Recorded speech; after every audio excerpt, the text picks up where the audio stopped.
evening. You're watching the news on Croatian television. The man who's been hired to lead the restructuring of the heavily indebted food and retail group Agrokor has arrived in Croatia. Antonio Alvarez III was named Chief Restructuring Officer by Russian state-owned bank Sberbank, one of Agrokor's biggest creditors. Here is what he had to say. Time is of the essence. The situation is pretty acute. There's no guarantee we will succeed. This is one of the most challenging situations that we're going to face. I've faced quite a number of challenging situations in the past, but this is a challenging situation. The government's bill that aims to protect the economy from the failure of a major company like Agrokor was in committee today, ahead of a parliamentary debate on Wednesday. The opposition will not support the bill and says it protects big corporations while leaving small suppliers and distributors out in the cold. The kind of bill I would be willing to support is one that puts the burden on those who are aware of the risks they were taking.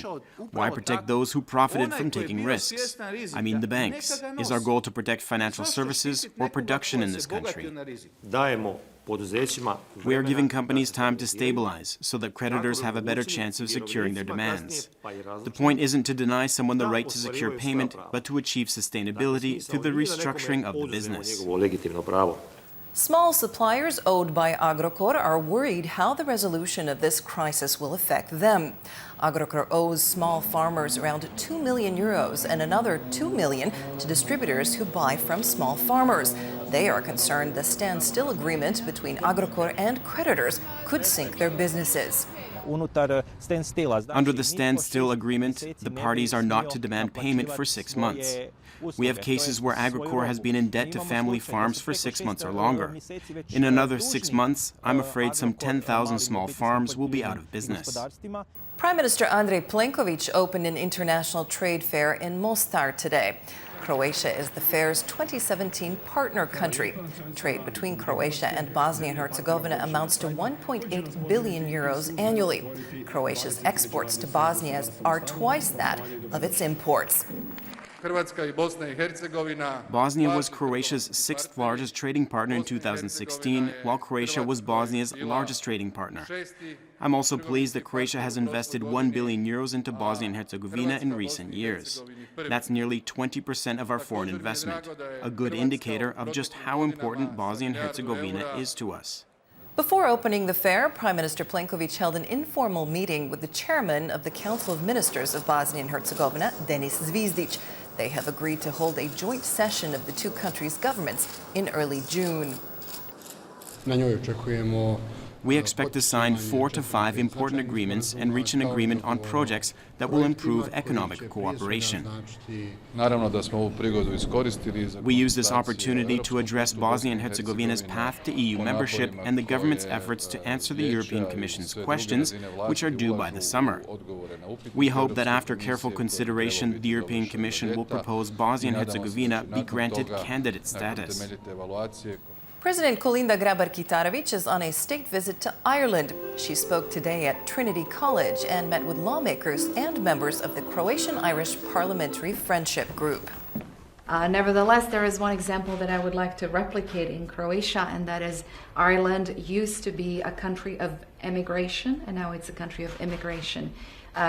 At this point, unfortunately, young people from Croatia are leaving our country, and we would like to create the circumstances, conditions for them to come back. And I think that the Irish example of investing into education, into the IT sector, in the tax reform and attracting multinational companies is a great example. Where Croatia could, I'm sure, look at what we've done here over the years to improve our economic strength and thereby be able to have effective government. Unemployment's down here today to 6.4. A Russian national born in Kyrgyzstan has been identified as a likely suspect in Monday's subway bombing in St. Petersburg that killed 14 people and injured 49. This was the deadliest terrorist attack in Russia's second largest city. In the hours after the blast, Russia's anti-terror agency said a second bomb had been found. Terrorism and terrorists don't have a nationality, and it is unacceptable to try and find some sort of link to his upbringing or his religious beliefs. Terrorism is a crime against all of humanity and against all, without exception, world religions. Our government's National Security Committee has confirmed, according to preliminary data, that the suicide bomber was of Kyrgyz origin and had obtained Russian citizenship. France's Interior Ministry says it is reinforcing security measures on public transport in Paris. Interior Minister Matthias Fekl said in a statement the decision was a measure of precaution after the explosion in St. Petersburg. A local community organization in Slavonski Brod has welcomed 2 volunteers from Turkey. Over the next 2 months, the young volunteers will be working in the community, assisting those who are most in need. Their stay in Croatia is part of the Erasmus Volunteer Service Program. This is so great things. I have a chance for the learn new culture, new different. For example, we met a lot of people. Increase the self-confidence, I think, and we are together here. I like. In sports, Dario Saric of the Philadelphia 76ers was again named the NBA Eastern Conference Rookie of the Month. Saric, the 12th pick in the 2014 NBA draft, earned the honor for the 2nd month in a row. In March, the 22-year-old Croatian forward led all rookies in scoring, averaging 18 points per game, field goals made, and free throws made. If Saric continues at this pace, he's practically guaranteed to receive the NBA Rookie of the Year title. Dona Vekic has advanced to the 2nd round of the Monterrey Open after beating Romanian Patricia Maria Tig 6-4, 6-1. In round 3, Vekic will play the winner of the match between Alize Cornet of France and Russia's Irina Hromachova. Wednesday's forecast calls for variable clouds. There is a chance of occasional showers and thunder showers throughout the country. Light to moderate breezes are expected on the coast, with a southeasterly in the south and west-northwesterly winds in the afternoon in the north.